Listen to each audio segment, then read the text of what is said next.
പശ്ചിമേഷ്യയിൽ സമാധാനം നഷ്ടപ്പെട്ടിട്ട് ദിവസങ്ങളായി. പോർവിളിക്കും സംഘർഷത്തിനും ഒരയവും വന്നിട്ടില്ല. ഇറാനെതിരെ ഇത്തരത്തിൽ ആക്രമണം തുടരുമ്പോഴും അമേരിക്കയുടെ സാഹചര്യം അത്ര നല്ലതല്ല എന്ന വാർത്തകളാണ് ഇപ്പോൾ പുറത്തുവരുന്നത്. യുഎസിന് കടുത്ത സാമ്പത്തിക ബാധ്യതകൾ ഈ യുദ്ധം സൃഷ്ടിക്കുന്നു എന്നത് പരസ്യമായ ഒരു രഹസ്യമാണ്. സംഘർഷം രണ്ടാമത്തെ ആഴ്ചയിലേക്ക് കടക്കുന്നതിനിടെ തന്നെ യുഎസിന് യുദ്ധോപകരണങ്ങൾക്ക് ബില്യൺ കണക്കിന് പണം ചെലവഴിക്കേണ്ടി വന്നതായി കോൺഗ്രസ് ബഡ്ജറ്റ് ഓഫീസ് റിപ്പോർട്ട് ചെയ്തതാണ് ഇപ്പോൾ ചർച്ചയാകുന്നത്.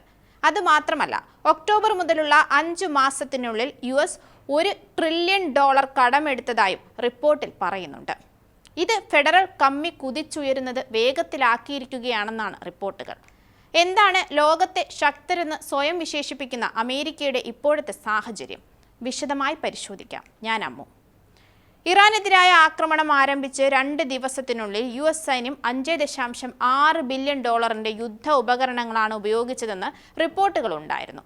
പേര് വെളിപ്പെടുത്താത്ത ഉദ്യോഗസ്ഥരെ ഉദ്ധരിച്ച് വാഷിംഗ്ടൺ പോസ്റ്റ് ഇക്കാര്യം റിപ്പോർട്ട് ചെയ്തു.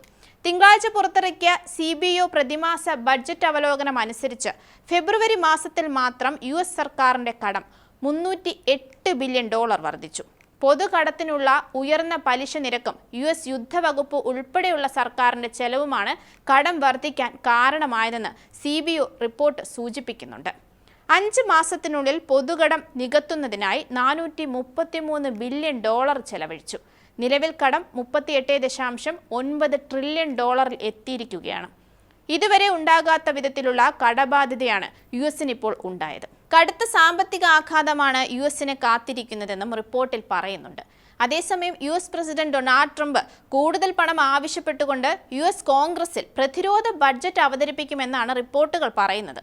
$50 ബില്യൺ വരെ ട്രംപ് ആവശ്യപ്പെട്ടേക്കാമെന്നും യുഎസ് കോൺഗ്രസ് അംഗങ്ങൾ പ്രതീക്ഷിക്കുന്നുണ്ട്. യുദ്ധത്തിനെതിരായ നിലപാട് ഡെമോക്രാറ്റിക് അംഗങ്ങൾ ആവർത്തിക്കുകയും യുദ്ധത്തിന്റെ ചെലവ്, പ്രതീക്ഷിക്കുന്ന യുദ്ധദൈർഘ്യം, യുഎസ് സൈന്യത്തെ ഇറാനിലേക്ക് അയക്കുമോ എന്നീ വിഷയങ്ങളിൽ കൃത്യമായ മറുപടി ചർച്ചകളിൽ നിന്നും ലഭിച്ചില്ല എന്നും സെനറ്റർമാർ കുറ്റപ്പെടുത്തുകയും ചെയ്തു. പശ്ചിമേഷ്യൻ സംഘർഷഭൂമിയാകുമ്പോൾ ട്രംപിനും അമേരിക്കയ്ക്കും സംഘർഷങ്ങൾ ഏറെയാണ്. ഇറാന്റെ പ്രത്യാക്രമണവും പ്രതിരോധവും യുഎസ് പ്രതീക്ഷിച്ചതിലും ശക്തമായതോടെ ആയുധശേഖരം തീർന്നു പോകുന്നതായി വാർത്തകളുണ്ടായിരുന്നു. ആയുധങ്ങൾക്കായി കിഴക്കൻ ഏഷ്യയിലെ സഖ്യകക്ഷികളോട് യുഎസ് സഹായം അഭ്യർത്ഥിച്ചെങ്കിലും നിരസിക്കപ്പെട്ടതായും റിപ്പോർട്ടുകൾ സൂചിപ്പിക്കുന്നു. മാസങ്ങൾ നീണ്ട തയ്യാറെടുപ്പുകൾ നടത്തിയിട്ടും യുഎസിന് 2 ആഴ്ചയ്ക്കുള്ളിൽ തന്നെ ആയുധക്ഷാമം നേരിട്ടിരിക്കുകയാണ്. ഇസ്രയേലിനും പശ്ചിമേഷ്യയിലെ യുഎസ് താവളങ്ങൾക്കും നേരെ ഇറാൻ പ്രത്യാക്രമണം ശക്തമാക്കിയതോടെ ആക്രമണത്തിനേക്കാൾ പ്രതിരോധത്തിന് വേണ്ടി യുഎസിന് യുദ്ധോപകരണങ്ങൾ ഉപയോഗിക്കേണ്ടി വന്നിരുന്നു.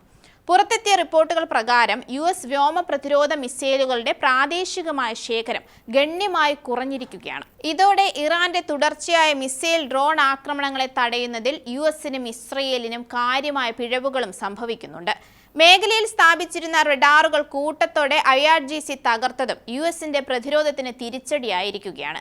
ആയുധങ്ങൾ അതിവേഗത്തിൽ തീരുകയാണെന്നും മറ്റു കേന്ദ്രങ്ങളിൽ നിന്നും ആയുധങ്ങൾ എത്തിക്കാനായി യുഎസ് സേന ശ്രമിച്ചുകൊണ്ടിരിക്കുകയാണെന്നും സൈനിക വൃത്തങ്ങൾ വെളിപ്പെടുത്തിയതായി പ്രസ് TV റിപ്പോർട്ട് ചെയ്തു. ആയുധങ്ങൾ പെട്ടെന്ന് ശേഖരിക്കുന്നതിനായി യുഎസ് പ്രസിഡന്റ് ഡൊണാൾഡ് ട്രംപ് തെക്ക് കിഴക്കൻ ഏഷ്യൻ രാജ്യങ്ങളുമായി നിരന്തരം ചർച്ചകൾ നടത്തുന്നുമുണ്ട്. എന്നാൽ തന്ത്രപ്രധാനമായ മേഖലകളിൽ നിന്നും കൂടുതൽ വേഗത്തിൽ ആയുധങ്ങൾ പശ്ചിമേഷ്യയിലേക്ക് എത്തിക്കുന്നതിനായുള്ള ട്രംപിന്റെ ശ്രമങ്ങളോട് കിഴക്കൻ ഏഷ്യൻ രാജ്യങ്ങളിൽ നിന്നും നല്ല പ്രതികരണം കിട്ടിയില്ല. നയതന്ത്ര സമ്മർദ്ദം ചെലുത്തിയിട്ടും സംഘർഷത്തിൽ പങ്കുചേരാനാകില്ലെന്ന് ഈ രാജ്യങ്ങൾ നിലപാടെടുത്തതോടെ ട്രംപ് കടുത്ത നിരാശയും ദേഷ്യവും പ്രകടിപ്പിച്ചെന്നാണ് റിപ്പോർട്ടുകൾ. ഇറാന്റെ പ്രതിരോധ ആക്സിസ് മിസൈലുകളെ തടയാനായി സഖ്യകക്ഷികൾ യുദ്ധക്കപ്പലുകൾ അയക്കണമെന്നും റഡാർ സംവിധാനങ്ങൾ വിന്യസിക്കണമെന്നുമായിരുന്നു ട്രംപിന്റെ പ്രധാന ആവശ്യം. എന്നാൽ സഖ്യകക്ഷികൾ ഈ അഭ്യർത്ഥനയും നിരസിച്ചു. 3 രാജ്യങ്ങൾ ട്രംപിന്റെ ആവശ്യം പൂർണ്ണമായും നിരസിച്ചു. ഒരു രാഷ്ട്രം മാത്രം സമ്മർദ്ദങ്ങൾ കാരണം അഭ്യർത്ഥന പരിഗണിക്കുകയാണെന്നാണ് പ്രസ് TV യുഎസ് സൈനിക വൃത്തങ്ങളെ ഉദ്ധരിച്ചുകൊണ്ട് റിപ്പോർട്ട് ചെയ്തത്. ആഗോള ഊർജ്ജ വിതരണത്തെയും മേഖലയിലെ സമാധാനത്തിനും തിരിച്ചടിയാകുന്ന ഈ സംഘർഷത്തിലേക്ക് വലിച്ചിടുമ്പോൾ തെക്ക് കിഴക്കൻ ഏഷ്യൻ രാജ്യങ്ങളുടെയും യൂറോപ്പിലെ സഖ്യകക്ഷികളുടെയും ആശങ്കകളാണ് യുഎസിന്റെ ആവശ്യം നിരസിക്കാൻ കാരണമായിരിക്കുന്നത്. സംഘർഷം തുടരുന്നതുകൊണ്ട് തന്നെ യുഎസ് സേനയ്ക്ക് മേലുള്ള ലോജിസ്റ്റിക് സമ്മർദ്ദം ശക്തമായി തുടരുകയുമാണ്. മാത്രമല്ല, സ്വന്തം നാട്ടിലെ ജനങ്ങൾക്കിടയിലും സേനയ്ക്കിടയിലും യുദ്ധം നീണ്ടുപോകുന്നതിലെ മുറുമുറുപ്പുകൾ ട്രംപ് നേരിടുന്നുമുണ്ട്. 2003 യുഎസിന്റെ ഇറാഖ് അധിനിവേശത്തോടെയുള്ള സൈനികരുടെ എതിർപ്പുമായി ഇതിനെ താരതമ്യം ചെയ്താണ് റിപ്പോർട്ടുകളും പുറത്തുവരുന്നത്. ഇതിലൊരു കാര്യമുണ്ട്. പ്രശ്നം അമേരിക്കയ്ക്ക് മാത്രമല്ല, കൂട്ടുകക്ഷിയായ ഇസ്രയേലിന്റെ സ്ഥിതിയും മറ്റൊന്നല്ല എന്നതാണ്. ഇറാനെതിരെയുള്ള ആക്രമണം ചെലവേറിയതും വലിയ സാമ്പത്തിക ബാധ്യത ഉണ്ടാക്കുന്നതുമാണെന്നും ഇസ്രയേൽ പ്രധാനമന്ത്രി ബെഞ്ചമിൻ നെതന്യാഹു പറഞ്ഞതായും വാർത്തകൾ വന്നിരുന്നു.